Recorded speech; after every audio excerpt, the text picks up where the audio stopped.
माङखिम धरोहर केन्द्र राई जातिको लागि राङ्गामा गएर हेर्नु त, राङ्गामा गएर हेर्नु त। लो हौ यो फोनमा बोल्ने भाइहरू त्यहाँ गएर हेर त, पिएस गोलेले विकास गरेन अरे, तिमीहरूको बाबुले गरिरहेको थियो विकास पहिलाको सरकारमा।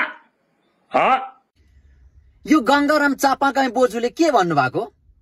राङ्कामा बनिएको पारुवाङ साप्तेन माङखिम चाहिँ पिएस गोले सरले बनाउनु भएको अरे। ल्या पारेर बनाउनु भयो पिएस गोले सरले। हामीलाई सोध्नुहोस् त्यो माङखिम कसले बनायो भनेर। त्यो माङखिम चाहिँ एसडीएफ को कार्यकालमा, एसडीएफ सरकारमा पवन कुमार चामलिङले बनाउनु भएको। अलिक अनुसन्धान गरेर बोल्नुहोस् है बोजू, मुखमा जे आयो त्यही नबोल्नुहोस्।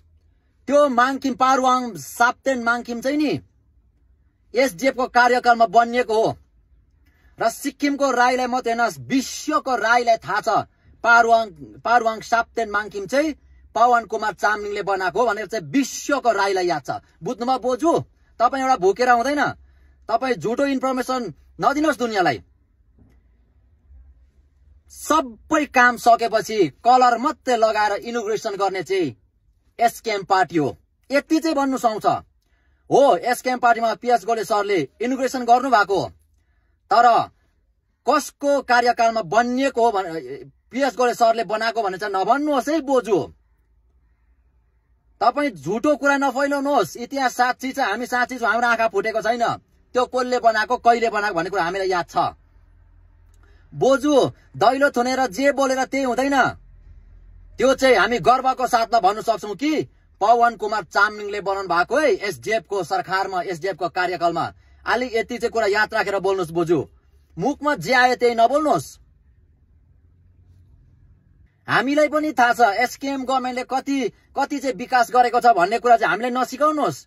एसकेएम गभर्नमेन्टले यति विकास गर्यो उति विकास गर्यो भनेर तपाईले 15 मिनेटको भिडियोमा भन्नुभयो हैन। तपाई एसडीएफ को कुरा गर्नुहुन्छ भने नि तपाईले 5 दिनमा पनि तपाईले भुकेर सक्नु हुँदैन कति विकास भएको छ सिक्किममा भनेर। बुझ्नुभयो? तपाईले त एसकेएम सरकार पिएस गोले सरले विकास गरेको त 15 मिनेटको भिडियोमा सक्नु भयो हैन। एसडीएफ ले विकास गरेको चाहिँ तपाईले 5 दिन भुक्दा पनि सक्नु हुँदैन है बोजू, याद गर्नुहोस्। तपाई घरमा बसेर रोडको कहाँको रोड कहाँ कस्तो छ भन्ने कुरा नगर्नुहोस्। टिमिटी गार्डनको रोड, टिमिटीको चाहिँ रोड कहिले बन्नेको, कसको सरकारमा बन्नेको भनेको अलिकति छैन खोपडीमा? हामीलाई सोध्नुहोस्। घरभित्र दैलो थुनेर बसेर भिडियो बनाउँदामै फेसबुकमा देखेकै भरमा चाहिँ नबनाउनुहोस् भिडियो। त्यो मान्छेलाई सोध्नुहोस् आज सिक्किमको कहाँको रोड कस्तो कस्तो छ भन्ने चाहिँ नि सबैभन्दा बेसी इन्फर्मेसन चाहिँ ड्राइभरहरूले दिन्छ। तपाईलाई बुझ्नुभयो? ड्राइभर चाहिँ नि एउटा ठाउँ अर्को ठाउँ गरेर पुरा सिक्किम घुमिरहेको हुन्छ। जति पनि जे जस्तो छ नि राइट इन्फर्मेसन चाहिँ यहाँ गुरुजीले मात्रै ल्याउँछ। बुझ्नुभयो?